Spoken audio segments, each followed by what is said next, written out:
बीच चुनाव में दोस्तों बीजेपी को एक बार फिर उन्हीं के समर्थक ने नंगा कर दिया, उन्हें एक्सपोज कर दिया गया।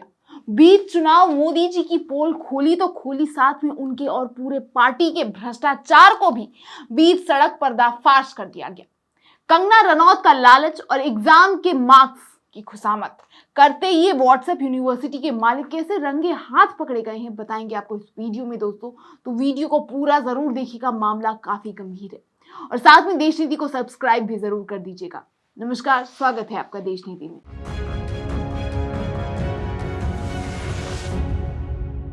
देश नीति, केवल सच्ची और पक्की खबरें। एक वीडियो अभी सोशल मीडिया पे खूब वायरल हो रहा है। हास्यास्पद था लेकिन उतना ही चिंताजनक भी था।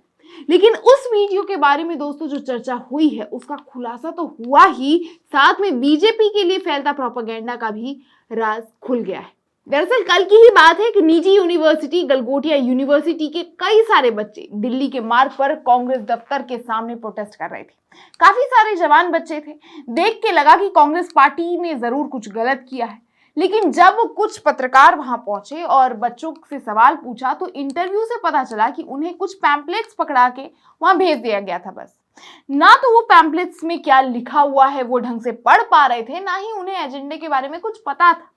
लेकिन इस विषय से जुड़ी एक कड़ी दोस्तों आज सामने आ गई। इस प्रोटेस्ट से जुड़ी एक लड़की ने वीडियो के थूथू होते देख अपने ट्विटर हैंडलर से 2 पोस्ट किए, जिसने बीजेपी का सच सबके सामने रख दिया। लालच दोस्तों एक बहुत ही बड़ी अजीब चीज होती है, कुछ भी करवा सकती है। और उसी लालच में फंसे ये बच्चे रोड पे बिना कुछ सोचे समझे उतर गए। उस लड़की का नाम लक्ष्मी शर्मा है और उसने ट्वीट कर सबसे माफी मांगी है। मैं पढ़कर सुनाती हूँ उसने ट्वीट में क्या लिखा है। हमें अपनी गलतियों का एहसास हो गया है, हमको नहीं पता था प्रोपेगेंडा है।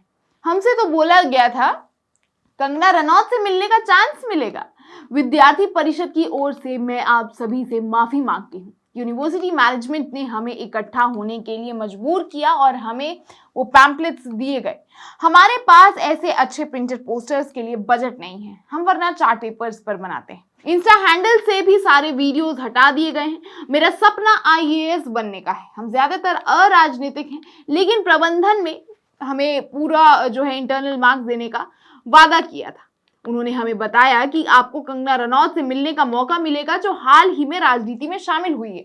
हमें कहा गया था कि कांग्रेस के खिलाफ कड़ा बयान देना है और युवाओं की आवाज बंद नहीं है इस चीज में।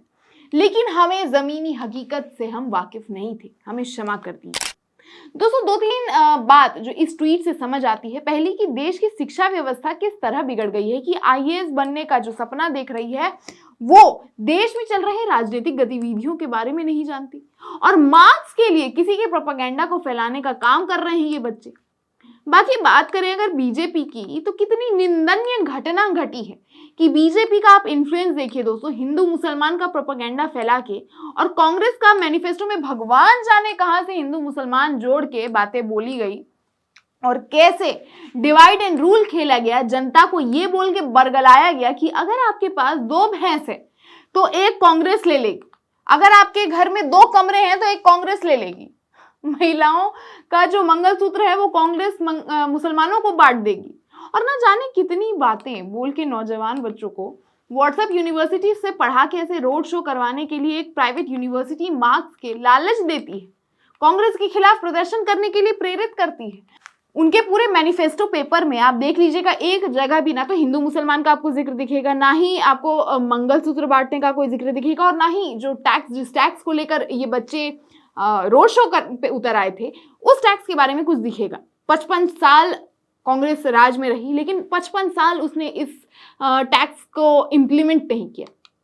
लेकिन फिर आप सोचिए कि किस तरह का माहौल बना के मोदी जी ने देश को दिया है कि वो बच्चे जो ढंग से इंग्लिश या हिंदी तक नहीं पढ़ पा रहे, मतलब हिंदी इंग्लिश तो बहुत बेसिक जो कहा जाता है कि ये लैंग्वेज है, वो भी नहीं पढ़ पा रहे हैं, वो कांग्रेस के खिलाफ बिना जाने बिना समझे प्रोटेस्ट करने के लिए निकल जाते हैं। जिस पैम्पलेट को पकड़े हैं उसके बारे में वो कुछ नहीं जानते हैं, उसके बारे में जानना दूर की बात है, वो पढ़ तक नहीं पा रहे हैं कि उसमें क्या लिखा है। तो आप सोचिए ये यूनिवर्सिटी किस तरह अपने बच्चों को पढ़ाता होगा, किस तरह से वो जब लालच दे रहा है मार्क्स के लिए, कंगना रनौत से मिलने के लिए, तो आप सोचिए कि मार्क्स का लालच भी इन्हें पढ़ाई करके नहीं बल्कि रोड शो करके मिलेगा। और जाहिर है कॉलेज के बच्चे हैं तो हीरोइन से मिलने का मौका मिल रहा है, उन्हें सामने से देखने का मौका मिल रहा है, तो वो बच्चे तो ऑब्वियस है कि देखने जाएंगे ही। लेकिन आप सोचिए दोस्तों कि कैसे ये बच्चे एक व्हाट्सएप यूनिवर्सिटी के बच्चे, मतलब साफ तौर पे पता चल रहा है, जैसा कि अभी ध्रुव राठी ने भी इन पर वीडियो बनाया था कि व्हाट्सएप यूनिवर्सिटी से कैसे जो है इन्फ्लुएंस हो रहे हैं आजकल के लोग, जिसे जो पढ़ाया जाए वो पढ़ ले रहा है और वही समझ जा रहा है, और बीजेपी के धर्म के राजनीति के शिकार ये बच्चे बन रहे हैं। इस मुद्दे पे सुप्रिया श्रीनेत ने भी अपने विचार ट्विटर के माध्यम से शेयर किया है। लेकिन इनको देखकर मुझे गुस्सा नहीं आया, कुछ लोग इनका मजाक भी बना रहे हैं, मुझे तरस आया, मुझे चिंता हुई। और चिंता और तरस इसलिए हुई क्योंकि ये देश का भविष्य है, इनके हाथों में हिंदुस्तान का भविष्य है। इस जनरेशन को पता ही नहीं है कि सच और झूठ का अंतर क्या है। मुझे गुस्सा नरेंद्र मोदी पर आया, और इसलिए आया क्योंकि उन्होंने पूरी एक नस्ल को खराब करने का काम किया है, उन्होंने एक पीढ़ी को बर्बाद करने का काम किया है, जो व्हाट्सएप के मायाजाल में ऐसी फंस चुकी है कि उसको सच और झूठ का ही अंतर नहीं पता है। जैसा कि आपने देखा दोस्तों, ये काफी शर्मनाक और काफी अजीब वाकया हुआ है, जिसे देश को सोचने पे मजबूर कर दिया है कि देश का भविष्य किस ओर ये बीजेपी और मोदी जी लेकर जा रहे हैं। बाकी इस मुद्दे पे आप क्या सोचते हैं दोस्तों? अपने विचार हमें कमेंट बॉक्स में जरूर बताएं, और वीडियो पसंद आए तो वीडियो को लाइक और ज्यादा से ज्यादा शेयर भी करें, ताकि हम आप तक ऐसी और खबरें जो है बेबाकी से बता सके, आप तक पहुंचा सकें। देश नीति को सब्सक्राइब जरूर करें दोस्तों, साथ में नोटिफिकेशन के लिए बेल आइकन भी दबा दें। बाकी हमारी सच्ची और बेबाक पत्रकारिता को सपोर्ट करें। देखते रहें देश नीति। धन्यवाद।